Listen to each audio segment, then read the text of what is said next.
Alright, so just a super quick...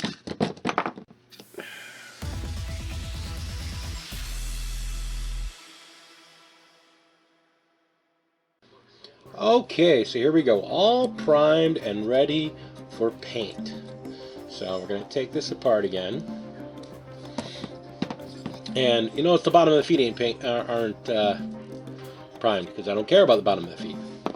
So what we're going to do, I've learned a new trick with the airbrush to get good highlights and colors. So we're going to take the airbrush, and from the bottom, we're going to be painting a darker color.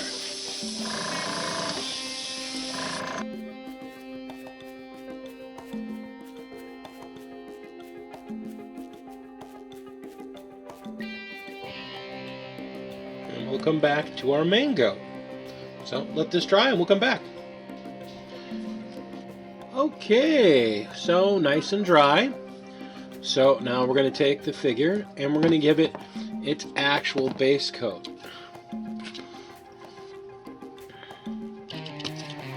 So we're going to just prop it up. And we're going to start giving it a nice coat of the green that we're going to be painting this guy.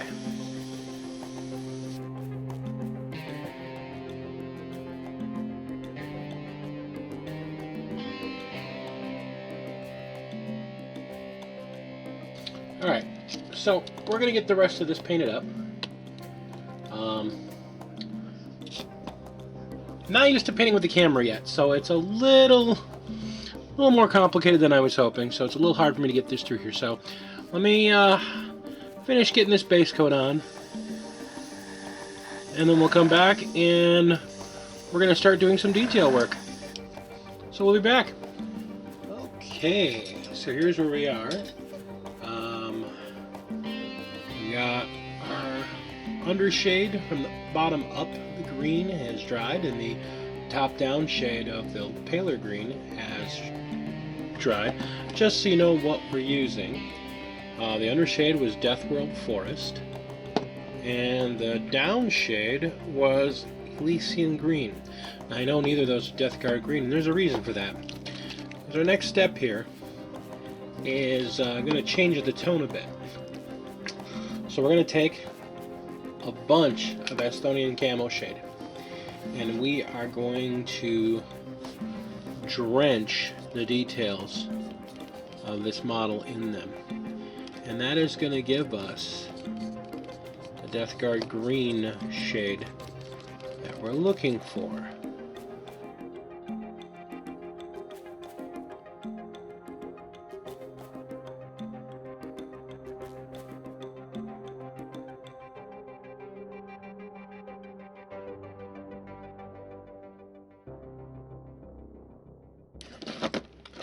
So I'm going to go over this a little closer up without the camera on it, but you can see what I'm doing here. This isn't some fancy technique. This is literally just kind of slopping on a bunch of this green.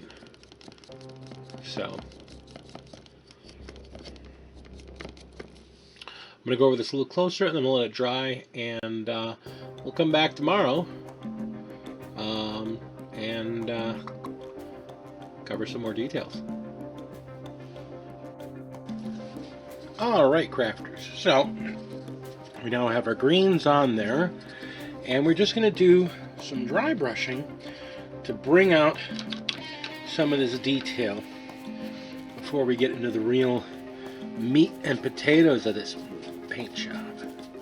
So we're using Nurgling green, and we're again just kind of doing an aggressive dry brush over the whole model.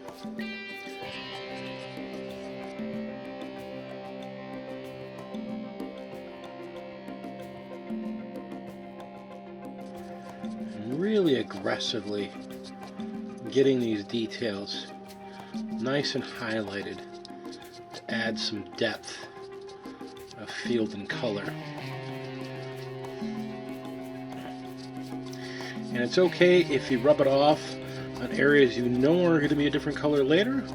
This way you're going to have some nice blends to it too. So really get in there, make sure you get all those edges really nicely highlighted. So you can see really how this is superbly coming together.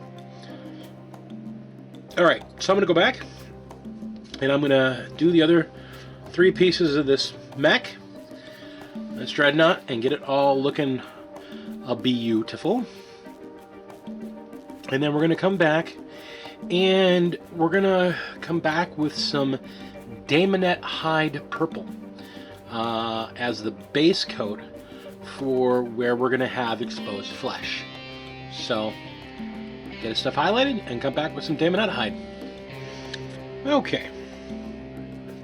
So what we're going to do is we're going to go over where we see fleshy bits. So we're going to start with this one here just to show you what I'm talking about.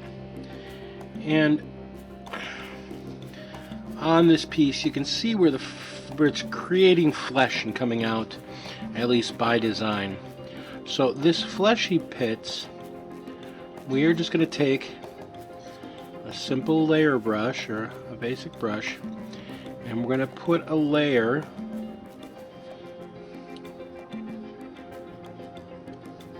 very carefully and cleanly. We're going to put a layer Daemonette Hyde on here. And as we get to the armor, like on here where there's some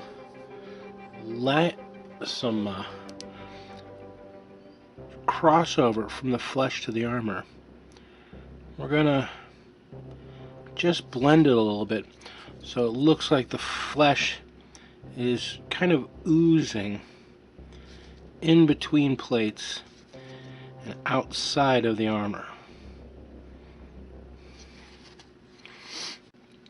And we want to go with a Daemonette Hyde because we want it to start off looking sickly, and we're going to work our way up to pale flesh tones before we wash it. So again, where these horrible buboes are,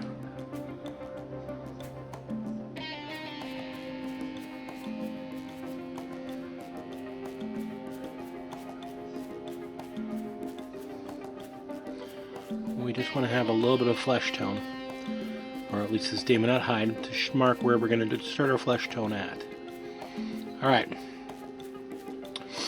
so anywhere you've done this, like for example on this, I want these claws to look all organic, so I'm going to be coating the claws all the way down the knuckles to start them off looking like flesh.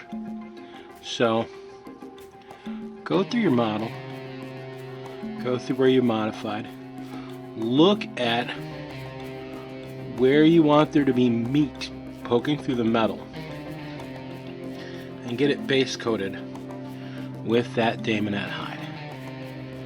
So let me get this on here, and we'll be back when this is all dry.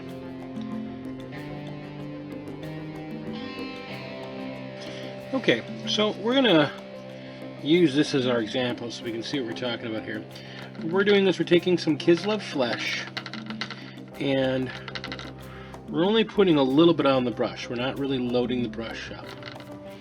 So get some of it off there. And then what you're doing is across the purple, you're drawing it gently across the purple so that you're only getting the most upper surfaces, more than a dry brushing.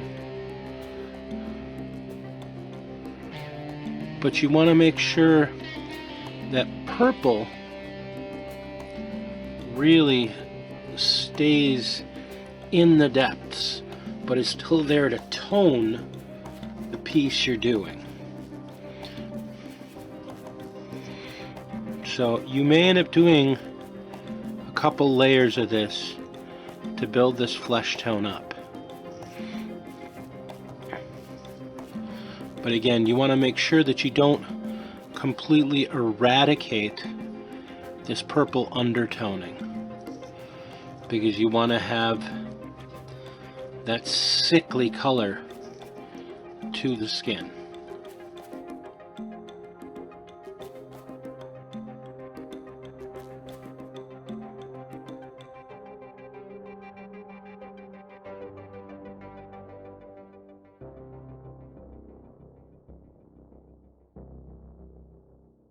So like that, you're just you're building it up slowly and gradually so that you can maintain that nice unhealthy pallor.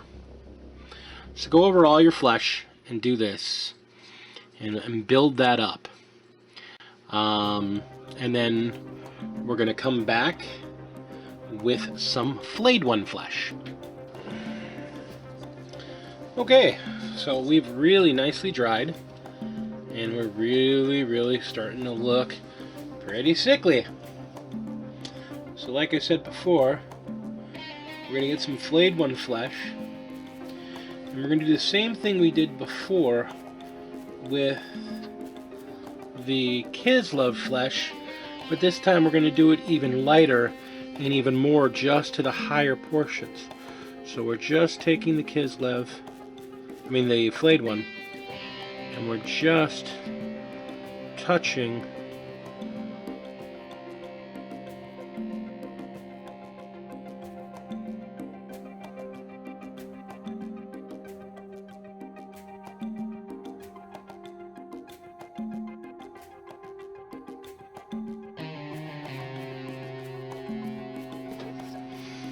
so now you can see where we've built up, and let me give you an example of what it looks like before it's been built up. I'm working on another figure doing the same paint scheme, and you see there it is with just the Kislev, and the difference that flayed one does really is a real tonal difference between the two figures. So take all your flesh, go take your flayed one flesh and go through and highlight it all up, and then we're going to let it completely dry, because we're going to come back with some Druchii violet and shade this skin in. So let it completely dry, probably an hour or two, and then Druchii violet, and we'll be back. Okay, so we are nicely dry, and now we are taking some Druchii violet, and we just want to give the flesh a nice even shading with the Druchii, making sure we get it into all the recesses so that it highlights the shadows and brings them out, and really makes this flesh look sickly.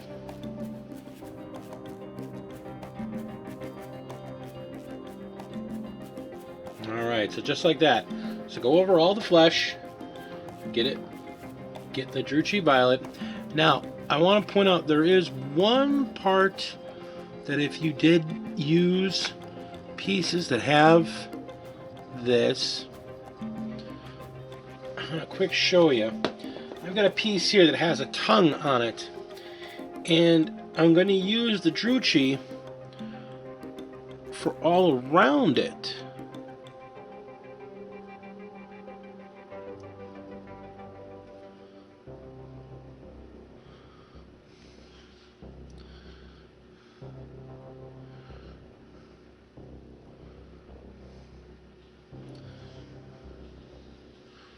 But for the tongue itself, I actually don't want to use purple. You wanted to use the same color tones we're using, but in this case, we're going to take some Carroburg Crimson. And so we're going to give it an actual pinkish reddish tone.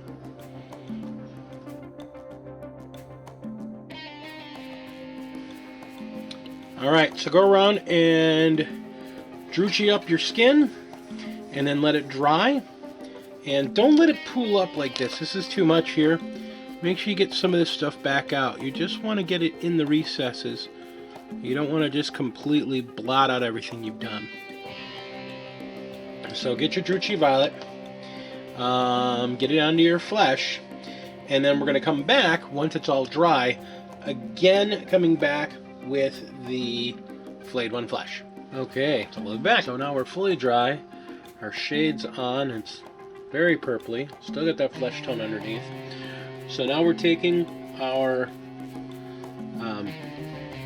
Flayed One flesh, and we are just highlighting the very edges, very tips.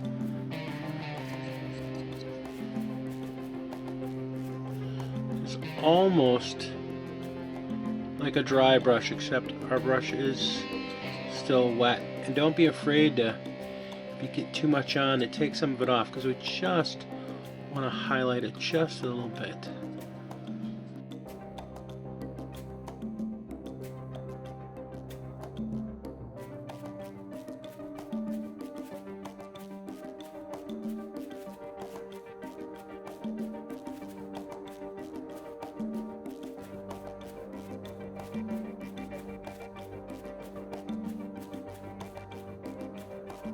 That is beautiful. Alright. So finish off the rest of the flesh on the piece, and then we're going to grab some metallics and start working on our metal details. So we're going to start off with some Leadbelcher and tighten up what we're doing in steel colors. So we're going to come back with some Leadbelcher. Okay, so my paint scheme when I'm working with my Death Guard is quite simple. If it's mechanical, it's Leadbelcher as a base coat, and if it's spiky or sharp in any way, I use Balthazar Gold as its base color. So for this part, we're talking about Leadbelcher. So we've got just a little bit of Leadbelcher, and we're just covering anything mechanical. So these areas that are the limb actuators, any guns, any mechanical hoses or pieces, we want to get them with a coat of Leadbelcher. So it's just a matter of going through, finding details with a detail brush, and picking them out, and being as neat as you can.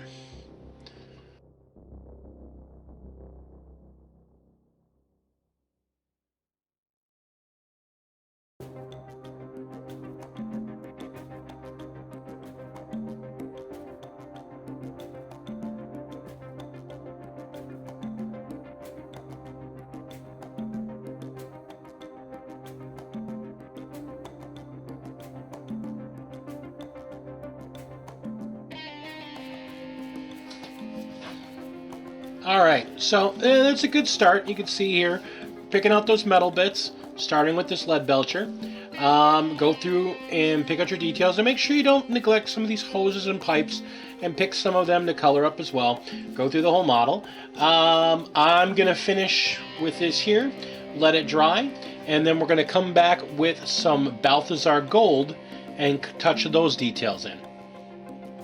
Alright, so we have our Leadbelcher laid down on all the mechanical parts and some of the hoses, and now we're taking Balthazar Gold and doing the same thing to anything metallic that's got sharp edges or spiky bits, or about half the hoses, to just get that deeply gross gold, coppery bronze. I don't even know what Balthazar Gold is. It calls it gold, but it's not really gold. It's like a brass color. But we're just going to go in with everything that we want to have that brass color. We're going to color it. Now, I'm going to have all these spiky bits. So I've got the spikes coming out of here. I've got these spears coming out of here. I've got a couple hoses and some housings. This is going to be a far less, other than this big sword, it's going to be far less details in the brass.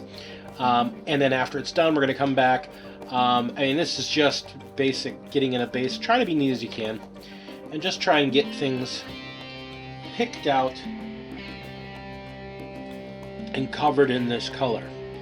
When we've got that done, we're going to come back and we're going to let it all dry. And we're going to come back with a wash of Agrax, and we're going to wash both the silver and the Leadbelcher in Agrax, just like we washed the body in Camoshade. So when we come back, I'm just going to let it be washed because this is nothing new. It's just putting a nice wash on so it fills in all the recesses.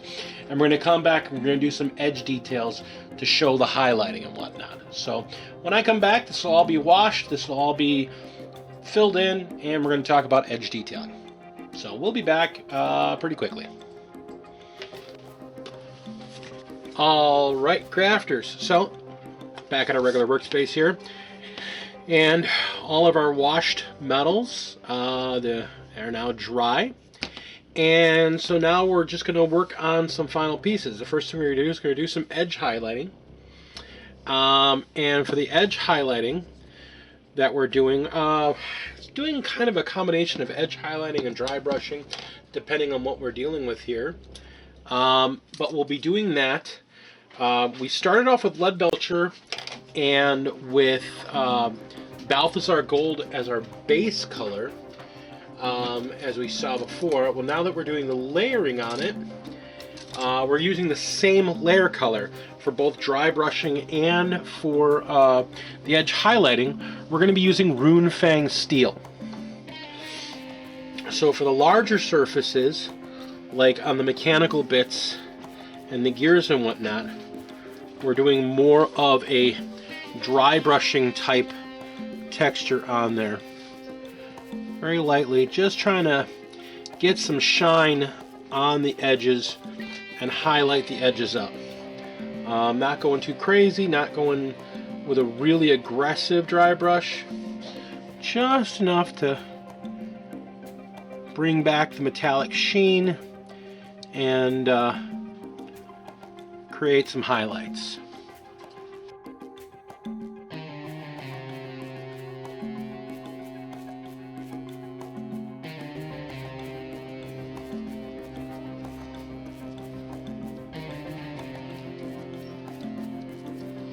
So you can kind of see what we're going for. And you're going to want to go over all of your steel surfaces like this and pick out them edges to make things pop quite a bit. Now the other thing I was talking about is the edging. So you're going to want to get a fine brush, and we're going to want to do some edging specifically on our Balthazar Gold. And this is just to create a nice highlight edge on these sharp surfaces. So you're just using the edge of the brush with a little bit of paint on it to just simulate a shine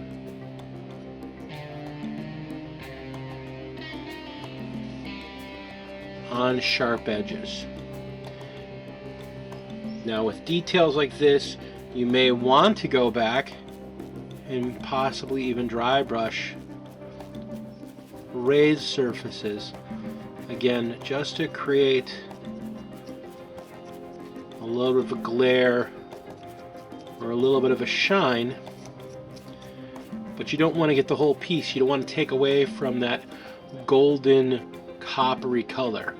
So just be very gentle and just go where the raised details are, like that, and that'll just make the whole thing pop. Look at that sheen there. You now got, the details really jump out at you. Again, same thing where you've got small amounts of cables.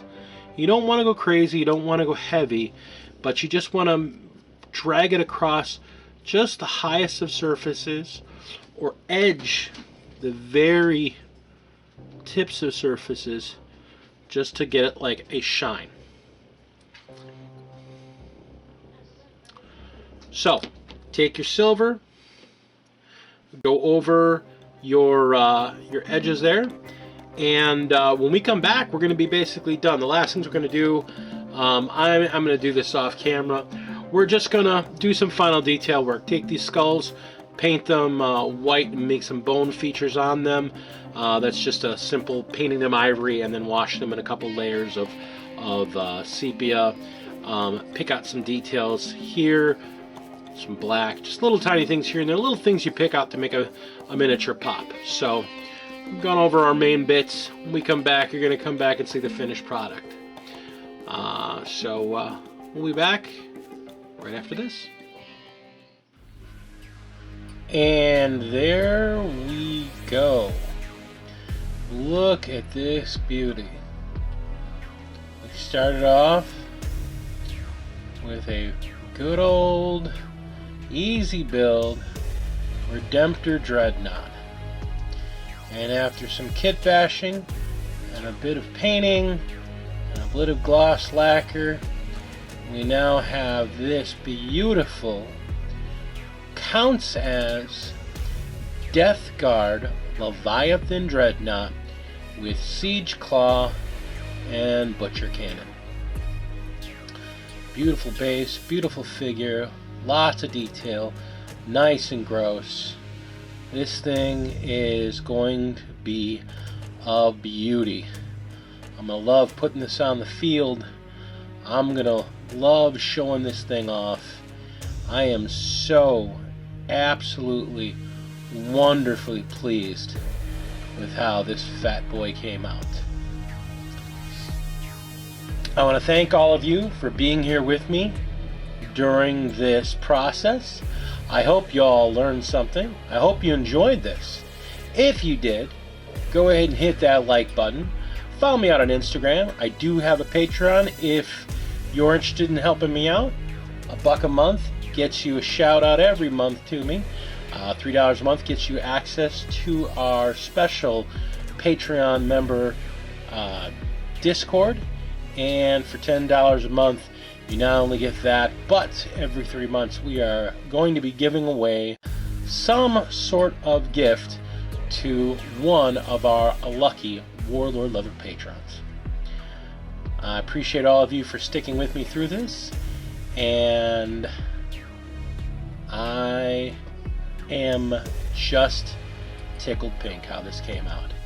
Kit bashing gets into your blood, guys. You do one, you'll want to do more. So, thanks so much.